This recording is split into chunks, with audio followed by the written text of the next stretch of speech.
High guys, welcome to my blog. तर आपण जात आहोत श्री गजानन महाराज यांची भूमी शेगाव येथे. तर तुम्ही ऐकलंच असेल, शेगाव हे म्हणजे गजानन महाराजांचं तिथे प्रकट झालेले. तर तिथली स्टोरी त्यामागची पण तुम्हाला माहीत असेल की गजानन महाराज एका झाडाखाली म्हणजे उष्टी पत्तरवाळे आहे त्यातील जेवण ते खात होते. ते खात असताना त्यांची सगळ्यांनी चेष्टा केली की काय माणूस आहे हे जेवण करतोय हे ते. तेव्हा गजानन महाराज यांनी शांतपणे ऐकलं आणि तिथे काही लहान मुले खेळत असताना त्यांनी गजानन महाराज त्यांना दगडांनी मारलं, उसाच्या टिपरांनी मारलं, तरी गजानन महाराज एकदम शांत होते. आणि त्यांनी नंतर त्या मुलांना शेवटी ती मुलेसुद्धा दमली. त्यानंतर गजानन महाराजांनी रस करून दिला प्यायला. तर आजूबाजूच्या लोकांनी पण बघितलं. तर गजानन महाराजांनी असे खूप सारे तिथे चमत्कार दाखवले. तेव्हा लोकांना त्यांची प्रचिती आली गजानन महाराज. आणि मग त्यांचा तिथेच लोकांनी त्यांचं एक मंदिर बांधलं आणि त्यांनी तिथे समाधी घेतली. असं शेगाव म्हणजे खूप फेमस आहे. आणि मेन म्हणजे तिथली शिस्त, तिथलं वातावरण आणि तिथली जी नियोजन पद्धत आहे, सगळ्या म्हणजे गोष्टी तर खूप अप्रतिम आहे. मला तर पर्सनली खूप आवडलं हे. तर आम्ही गेलेलो त्या दिवशी खूप गर्दी, तरीसुद्धा 3 तासाच्या आत आम्ही तिथे दर्शन घेतलं. आणि इथे VIP पास वगैरे नाही आहे, इथे लाईनमध्येच उभे राहून दर्शन घ्यावं लागतं. आणि अशा प्रकारे आम्ही आतमध्ये एंट्री केली आहे.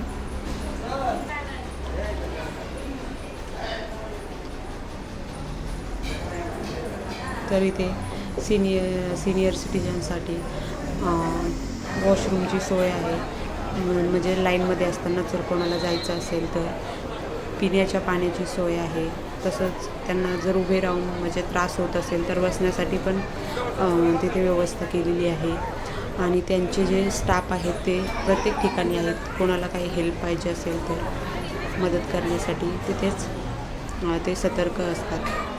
आणि तिथे त्यांचा भक्तनिवास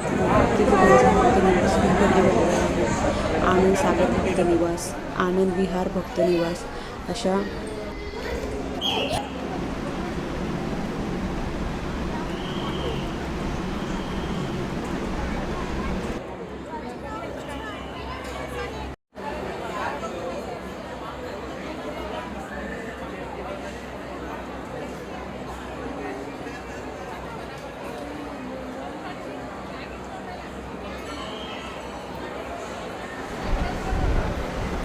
खूप सुंदर असं ते मंदिर आहे.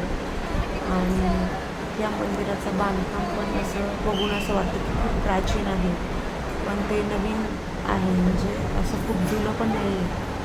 आणि आमची दर्शन झालेलं आहे. आणि आम्ही दीप मंदिराच्या मंदिराच्या बॅक साईडला आहोत. आणि विरूची बघा कशी मस्ती चालू आहे बाबांसोबत.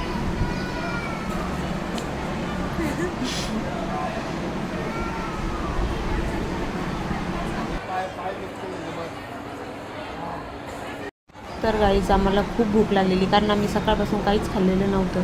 तर आम्ही तिथे लंच केला आणि त्यानंतर असंच मार्केट फिरत तिथे निघालो. तर शेगावची फेमस अशी ओरिजिनल कचोरी दिसली. तर शेगावची कचोरी खूप फेमस आहे असं मी ऐकलेलं. आणि खरंच शेगावची कचोरी एक नंबर. कुठे पण जा, पण शेगावची कचोरी त्याची टेस्टच वेगळी आहे. त्यानंतर आम्ही तिथे प्रसाद वगैरे घेतला थोडा. आणि तिथे खूप असे शॉप आहेत कचोरीचे. तुम्हाला खूप ठिकाणी असे ते शॉप बघायला भेटतील. आणि तिथे खरंच शेगाव कचोरी फेमस आहे. त्यानंतर आम्ही रूमवरती आलो, थोडं फ्रेश वगैरे झालो.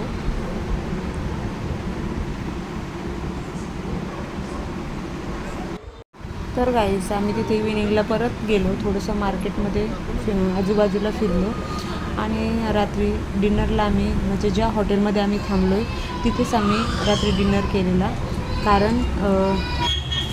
कारण तिथे भक्त निवास आहे ना त्यांचा, तिथे रूम्स फुल झालेल्या आणि त्या दिवशी गर्दी पण खूप होती. तर तिथेच आम्ही डिनर केला.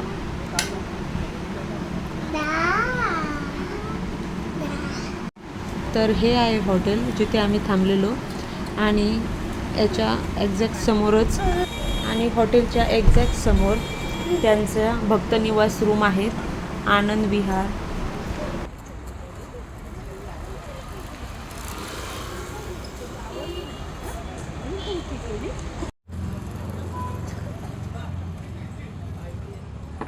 Morning guys. तर दुसऱ्या दिवशी सकाळी आम्ही ब्रेकफास्टसाठी एका हॉटेलमध्ये थांबलेलो. तिथे आम्ही मेदूवडा खाल्ला. मेदूवडा अप्रतिम होता, एक नंबर. तर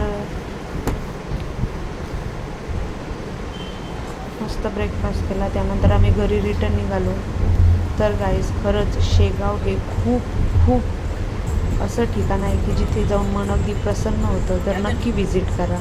ओके, बाय बाय.